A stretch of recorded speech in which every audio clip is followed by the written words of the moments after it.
Okay, sorry everybody out there for the delay. I appreciate you joining us this morning. I see some folks are still funneling in. We'll give it 1 second for the attendee list to populate, and then we'll quickly go around the room and introduce the board members.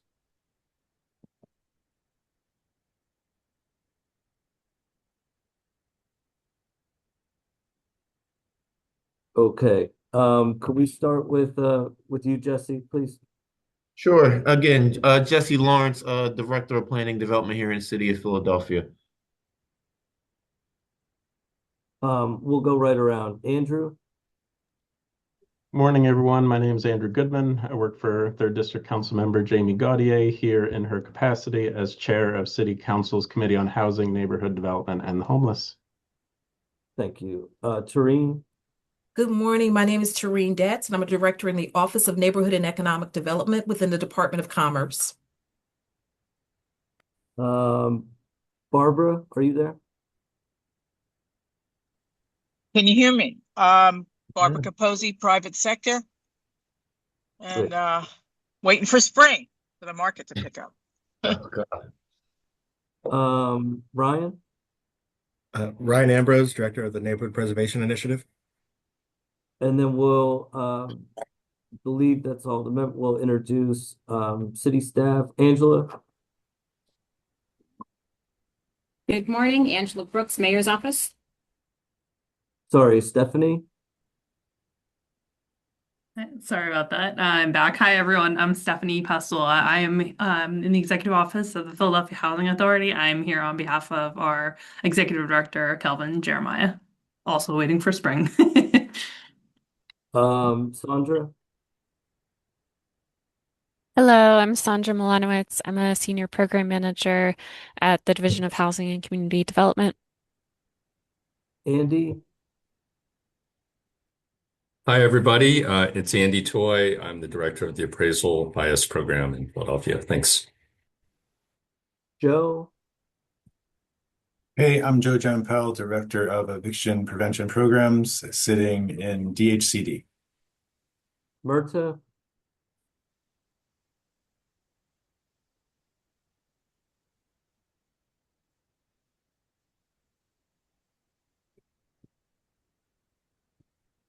Myrta's the one who's driving the ship, and I'm sure she's controlling many levers, but thank you for joining us. I'm sorry, my microphone was off. Merchant Dupre, Executive Assistant. Thank you, Myrta. I'm Mark Dodds. I'm the Deputy at Planning and Development. I lead the city's Division of Housing and Community Development. We have a pretty packed agenda, and fortunately, you get to hear from a number of us today. And we're going to give brief updates on several topics. We'll end with some new items that we haven't discussed before. And with that, we can jump right in. Is MPI the first agenda item, Myrta? I can share. Do you want me to share the agenda? That would be great. Okay. Yep. And Ryan, whenever you're ready. Sure. Go through this pretty quickly. So start with MPI. So as I've mentioned many times, we're in year 3 of the 4-year borrowing. We borrowed so far 350 out of the 400 million. Of that 350, we've received interest from the loan as well. So our total budget for those first 3 years is just around 363 million. And of the 363 million to date, we have expended just under 310 million. We only have about a little over 53 million left. Majority of that money is tied to housing production and preservation projects, which, as everybody on this call knows, takes a while sometimes for those funds to go out the door, depending on where MPI falls in the funding stack. But all those projects tied to MPI funds currently have closed, so the money is starting to go out the door a lot quicker than it has in the past. So that money will be spent down faster than it probably has been in the past. And the good news is that that home funds will be available in the near future. So all of our programs will be able to seamlessly be handed off to home funding once they expend all their MPI dollars. Speaking of MPI, the year 4 borrowing of 50 million is underway. We hope to have those funds available by end of May, early June. And those funds, with the availability of home, will be used to support our infrastructure programs for the next couple of years. That includes our driveway program, which helps pave common driveways, our alley tree removal program that helps clear out alleyways to make them safe for egress and our utilities. And then some other programs like retaining walls and other things we're working on with all that funds. And specifically to turn the key, this data is a couple weeks old, so I apologize, but we are at 988 units approved for development. 569 homes are under construction, 351 homes completed and sold.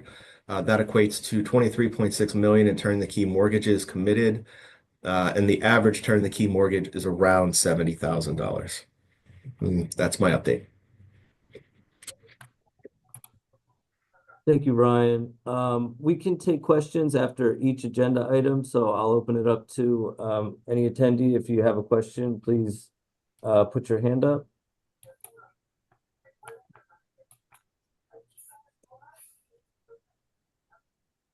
Okay, seeing none, and if something comes to mind later, we can certainly go back, but let's move right along. Joe, do you want to give an update on the eviction diversion portal launch? Sure. So the exciting news is that in early February, we launched a new eviction diversion program portal. The website address is the same as the old website address. So you would find it in the same place. It was a big effort to get this built and up. And a lot of people put a lot of time into thinking about how to make this portal work the best for landlords and tenants. I think it's a huge improvement over what we used before. So I'm excited for people to see it and use it. We are still working on improving it and making sure that it works well. So if you see things that you don't think are working as they should, please do let me know. But I think after this initial period of switching to the new portal and figuring things out, I think everybody is going to see a lot of improvements in their experience going through eviction diversion program now, as opposed to in the past. Thank you, Joe. Any questions from attendees?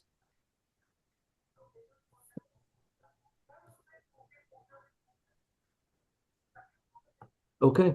There's a question in the Q&A. Ryan, this is for you. I'm not sure if you can read it. Given the current turn the key outcomes and average mortgage range, how is DHCD evaluating or planning to incorporate modular offsite construction models to accelerate delivery while maintaining affordability, especially for workforce housing near high demand employment and event corridors? So this is not necessarily a turn the key specific questions. I think, Sloan, appreciate the question. That's a great question. Near the end of the agenda, we intend to touch on the modular housing RFI, or request for information, that the city released. And I think those are the types of questions that we need to be thinking of. And that is, I think, to be determined is the answer currently, but we can share more information on modular construction and which direction the city's headed later in the agenda. Please stick with us.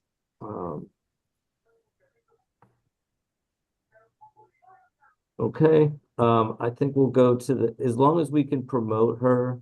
Myrta, is it possible to promote NIDA to panelists so she can give an update on disaster recovery repair program? I am working on that at the moment. It's just giving me a little bit of trouble trying to promote her, but I am working on trying to promote her right now. Okay, we'll move along and then go back.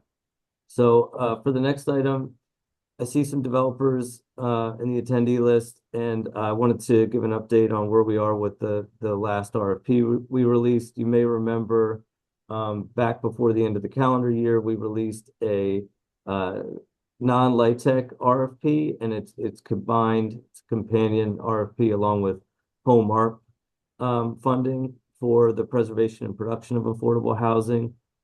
I'll remind folks that home ARP stands for Home American Rescue Plan. The target population are most vulnerable income-wise. We are really collaborating with OHS on the distribution of these funds. A significant portion was set aside for the production and preservation of affordable housing. So we basically decided to do a one-off here, not following PHFA's LIHTC schedule, because these are projects that aren't anticipating going after low-income housing tax credits.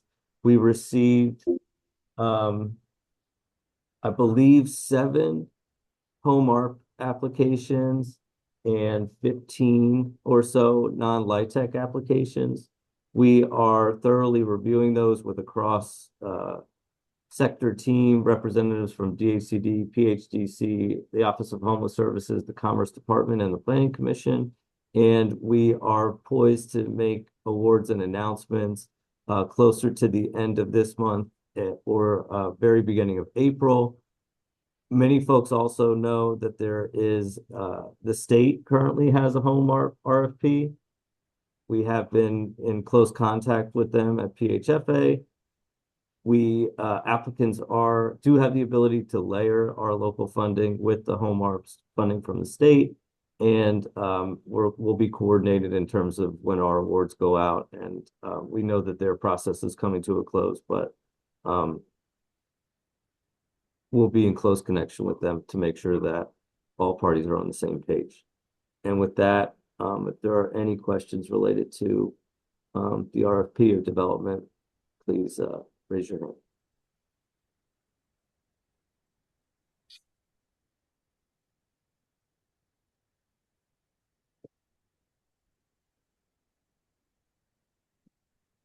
Mertz, I know you're navigating through some difficulties, but if you get a chance, can you zoom back in on the agenda? Unless it's just me, I'm having a hard time.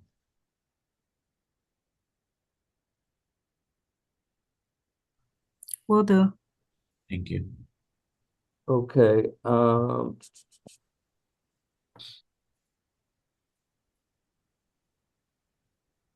Okay, I see Nida's joined us. She's been promoted to panelist. Let's go back to the DRIP program.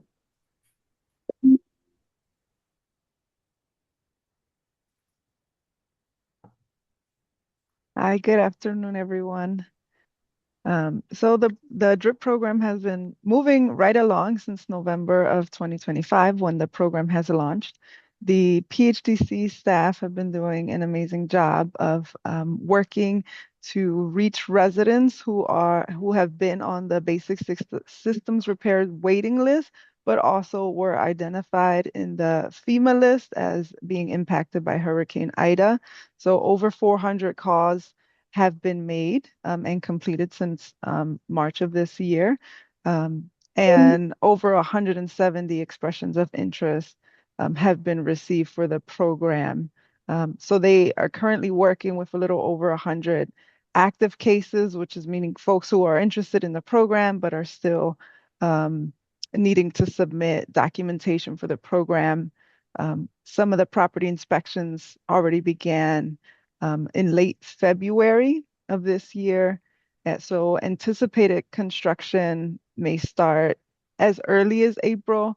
We'll continue to monitor progress there. And we are now discussing how do we further engage the NACs to follow up with residents that may be able to apply for the program, but may need a little bit more assistance to be able to submit the applications, to understand the requirements, et cetera. So we have been building out that support as well. Any questions?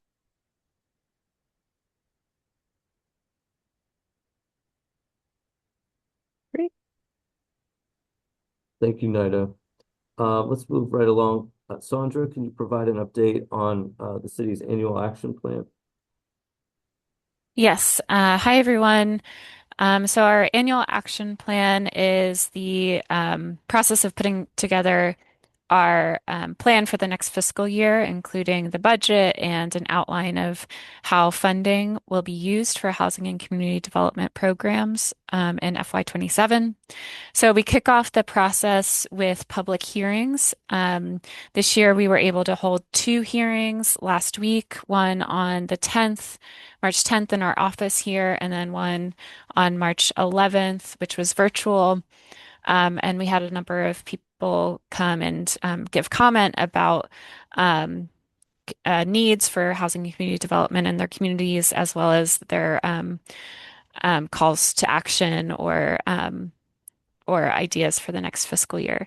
So the next phase of the annual action plan process will be to put together a proposed annual action plan. We will post that for public comment sometime in mid to late May after we've received the announcement from HUD about our federal grant allocations. The proposed annual action plan will be available for public comment for 30 days and will also be transmitted to City Council, and City Council will hold another hearing. Once the final annual action plan is approved, we'll submit it to HUD as serving as our grant application for those federal entitlement grants. Are there any questions about the annual action plan?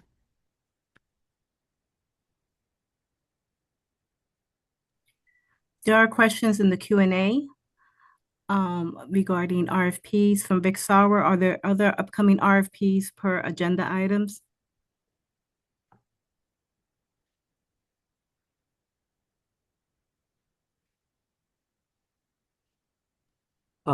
Yes, and Kelly has a similar question. So we will be jumping back on the state's timeline for the next RFP that we release will be another LIHTC oriented RFP. We provide the gap financing. Many of you are familiar with that process. The state is issuing their QAP, I believe, in the spring. We will wait till the public comment period is over and the qualified action plan has been finalized, and we will then make modifications to the last RFP we released, which contained 4% and 9% projects. We anticipate this time a big change will be that we will very likely start to do 4% on a rolling basis, and the next RFP will be 9% only. And I think our timeline for that is really to follow the state. Most likely we'll probably put something out in mid to late summer. And we will, one of the things we're very cognizant of is we know that applicants really need to go 2 places. They need to come to us first and then go to the state. We're going to get our awards out farther in advance than we did last night, 4% and 9% cycle. So folks have a clear picture of where they stand before they enter the state process. So right now, I think we're targeting a release date of mid to late summer for 9%. Mark, there's a question from Christine Paul regarding the home ARP.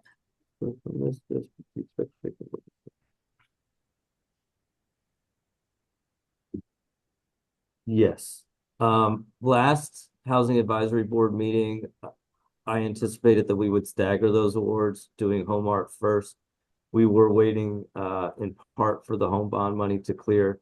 That is the next agenda item, but the home bond money should be available in about 2 weeks. So we're able to evaluate everything and make awards simultaneously for home ARP and non-home ARP, non-LIHTC projects.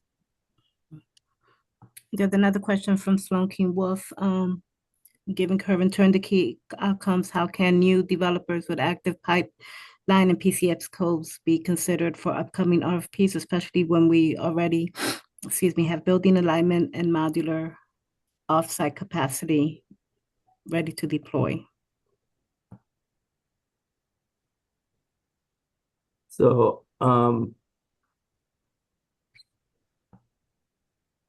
Ryan, is there anything you'd like to address? Or if not, we could take this question back and reply to Sloan directly. Yeah, I don't think I can really speak in detail to this one. I think we need to get more details. Sloan, in case we don't have it, if you could please put your contact information in the chat, we'll be sure to follow up with you.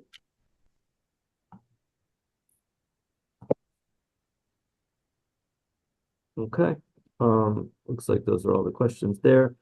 We'll move on to the home plan. The first two items, city council hearing and annual program statement and budget, are legacy items. The hearings have ended. The annual program statement, the first annual program statement and budget has been approved. And I just mentioned that we'll be able to start spending as of April 1st. And then we wanted to provide an update on 5 priority programs and in addition to these, and perhaps we can add more to the list at the next meeting. There are a couple other programs we're working on as well that maybe aren't as far along. But if Angela's available, I'll kick it to her to touch on One Philly Mortgage. I am. Thank you, Mark. So hopefully all of you are familiar. We talked about this, gosh, it's been a while, the One Philly Mortgage Program. So we are working diligently to secure banks, and essentially the One Philly Mortgage Program will be allowing us to provide a mortgage that is manually underwritten at a little bit less than normal credit score. We are still working through that, as well as we will permanently be buying down some interest points. We're still working through a lot of the logistics for that, so I can't give you a date when it will formally launch, but we are moving forward pretty quickly. Am I forgetting anything, John? No, I think that's right. I think there'll be multiple banks that participate, and so people will have options. But the whole point is to eliminate PMI and make sure that the interest rate is at or below what is essentially market rate and available to folks with lower credit scores. I mean, that's all of it. That's it in a nutshell.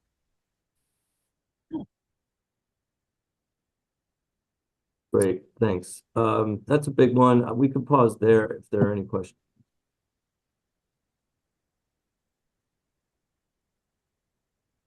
Okay, seeing none. Angela, if you want to touch on curbside, I'm happy to jump in too. I'll let you do that one. You probably are closer to that one than I am. Okay. So we're currently the annual program statement and budget calls for a $1 million allocation for the curbside appeal program. They're really it's a beautification program. We're thinking about this as enhancements from the facade to the street. So nothing on the house itself. We have a facade repair improvement program, which we'll talk about in a second. So it's really just in front of the home, out to the street, and those are things like street plantings, rain barrels, plantings, potentially some minor sidewalk repair for accessibility issues. We've been in recurring conversations with a number of city agencies, including the Streets Department, Parks and Rec, the Water Department. I'm sure I'm missing some, and we are also working with PHDC to think through the program policies, and we may end up releasing an RFP for administration of this program. But all in all, we intend to serve approximately 10 locations a year. We're strategically aligning the locations we choose to coincide with other home or housing investments in the city. And we do anticipate working with neighborhood advisory committees to solicit applications. And we are kind of buttoning up our policies and procedures, but this will be one of the first programs we anticipate launching under the home bond. Next is the clearinghouse. Yes. So the home service clearinghouse, we're still working on that, but that's going to be a program where we offer assistance in terms of identifying contractors and things of that nature and scopes of work to residents of Philadelphia. So we have lots of work to do on that one. So that will, of these 5, will probably be the last one that we will be launching. Facade improvements.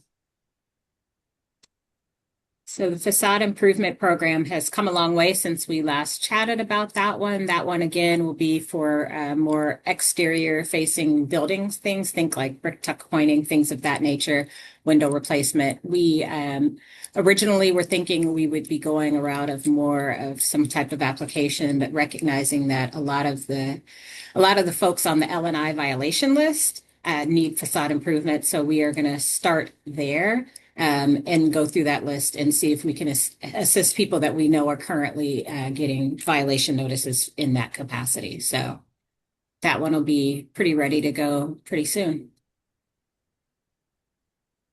Excellent. And the last one is the Workforce Renter Assistance Program. This was formerly known as the Shallow Rent Assistance for Moderate Income folks. And we're really thinking about this as an employee retention and attraction tool. As we roll out a pilot for this, we anticipate working with the city and the school district. We've currently been in conversations about identifying jobs with high vacancy rates that have been hard to fill.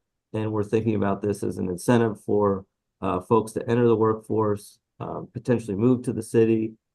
And this assistance can help them get on their feet with their first place, for example.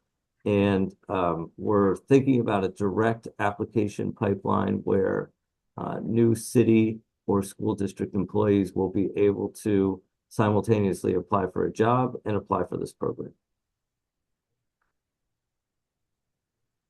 Any questions on the priority home programs before we move on?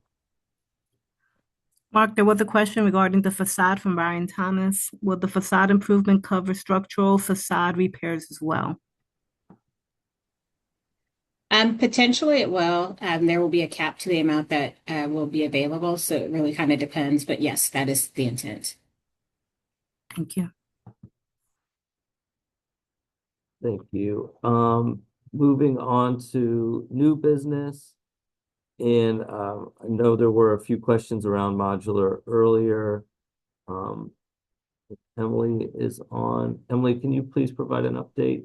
Yeah, of course. Hey, everyone. In the city's effort to attract a modular housing facility to Philadelphia, we released an RFI on January 21st. And the goal of the RFI was to learn more about site parameters, operational models, financial models, and market opportunity for having a facility here in Philadelphia. That opportunity was open until March 3rd. And so we received a substantial amount of responses that were quite comprehensive. So now at this point, we have a pretty strong technical foundation. We've kind of been working to summarize those responses and start sharing them out and briefing different members of the city who are going to help support that effort. The mayor has also allocated $10 million in our capital budget for this effort. And that'll be available for any infrastructure that might be needed to make a modular housing factory a reality. It can go to things like site prep, utility and infrastructure improvements. So we're still kind of working on figuring out what those different next steps look like, charting a timeline. At this point, we're really focused on doing our due diligence and making sure that we really set ourselves up for success in this initiative. I'll mention too that we're modeling this after something that Cleveland is doing.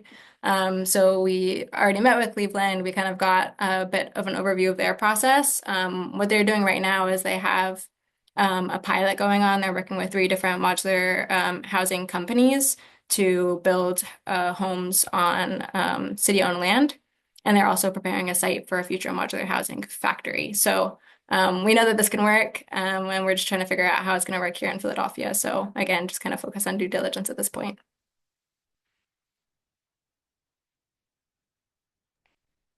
Excellent. Very helpful. Any additional questions on modular? Oh, Steve? So I'm sorry, I saw the RFP, and so you guys have identified someone? I'm sorry. Hi, everyone. We saw the RFP, and actually I shared that with one of our partners out in Western PA, but where are you guys in the process of that? Yeah, I can answer that. So it was an RFI, and so it wasn't meant to Oh, identify yeah. a partner Yeah. in this. It was mostly just to gain some more information about what our next steps will look like. And so we're definitely not at the stage yet that we're, we haven't identified a site yet. We haven't identified a development partner or any of that. So yeah, still to come. But right now, that was really just about gaining more information. Thank you so much. All right. Did not mean to make it confusing. RFI. Thanks, Emily. I'm joined here offsite by Abraham. We were at a meeting around Tangle Title earlier this morning, and that would be a good agenda item for the next Housing Advisory Board meeting, so we could provide an update. Yeah. Thank you. Okay, any more questions around modular? Mark, if I can just jump in real quick, I see Sloan kind of adding some questions in, and I just want to kind of get back to an initial thought that she had. I just want to make sure she recognizes that in addition to everything Emily just kind of dropped down as far as the modular update, I want her to know that we're actively making sure that we're assessing like things around feasibility, looking at the workforce orientation of sites, making sure that while we understand that modular can really support faster construction, we're looking at making sure that we are site specificity or looking at some sort of site specificity around things that could be in employment centers, transit nodes, and thinking about how we can leverage some of the changes that we're making on the zoning side for transit-oriented development. But that's in addition to things like evaluating like the cost alignment to getting this type of thing done. We're in active conversations, as Emily said, with offsite construction factory builders that really understand that capacity, but lead times and cost structures. And I think that we'll start off with some sort of pilot opportunity, but it'll be geared toward making sure that we are aligned toward quality and long-term viability. So it's a combination of different things. But I just wanted to make sure that, Sloan, you understood that everything that we're doing is being examined in the context of how neighborhoods can become better, not just in terms of housing, but workforce opportunities as well. Thanks, Jesse. Moving on to another item of new business. John, can you please provide an update on the 20-year tax abatement? Sure. So the 20-year tax abatement, the mayor is proposing will be proposing into council at some point after briefing council a 20-year abatement that was really designed around difficult to develop properties, particularly school district properties, city properties that weren't really meant for residential, but now have the potential to be residential, but don't pencil because they just are like clearly require so much work to them. Now, because of uniformity, we can't just say government properties. That wouldn't be allowed constitutionally. So the idea would be to allow for 20-year abatement on properties that are converted to residential. So if it's already been residential, it doesn't work. If you want to do a rehab, you're not going to get the 20-year. There's still abatements out there. So it's not touching the existing 10-year abatements for commercial, industrial, residential, new residential, which has a declining abatement every year. Doesn't affect any of that. This is just a new abatement for residential conversions. It doesn't exist yet. So where it stands right now is the state passed authorization for us to adopt it. They did something similar in Pittsburgh, although not identical.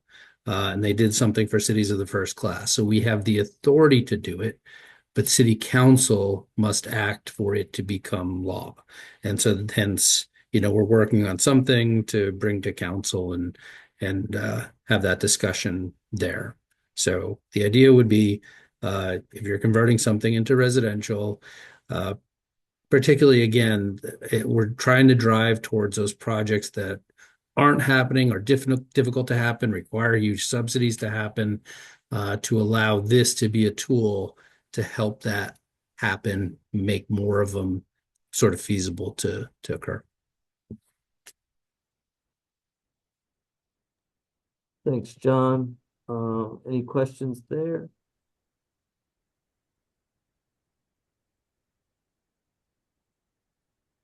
Okay. There is a question in the Q&A from Rick Sauer. Would there be priority given to projects that include affordable units? There won't be priority. They'll be eligible for sure. Any project that includes affordable it'll be a by right thing, like all the abatements. If you follow the steps in the law, you get it. So there's no limit, there's no cutoff, there's no allocation. So they would get it. I just wouldn't call it a priority. They would just get it. Thank you.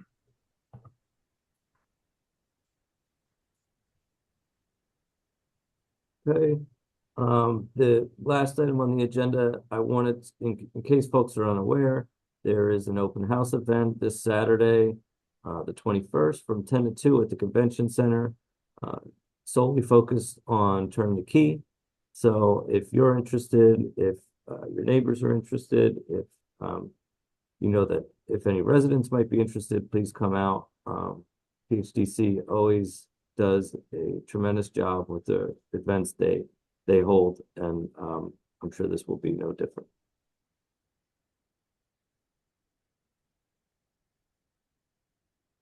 Okay.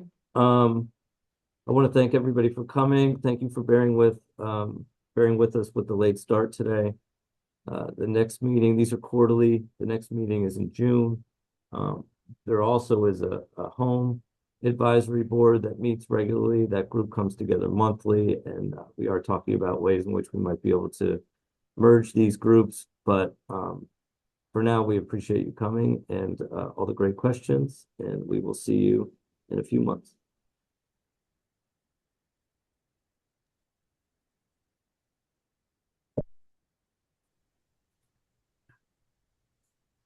Mark, there was one last question from Christine Paul. She did not hear the 4% volume RFP may be released. The 4% rolling RFP would, the current plan is for that to come out after the 9%. So I think we'll work on setting up the infrastructure for that right around the same time. But our order of priority is currently making awards for the non-LIHTC projects, releasing the 9% RFP in advance of the state, and then going back to the rolling model for 4%. So that's the current plan. Thank you. Yep.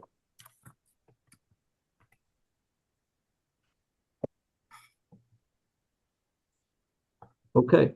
Take care, everyone. Thank you. Yeah. Thanks again. Thank you.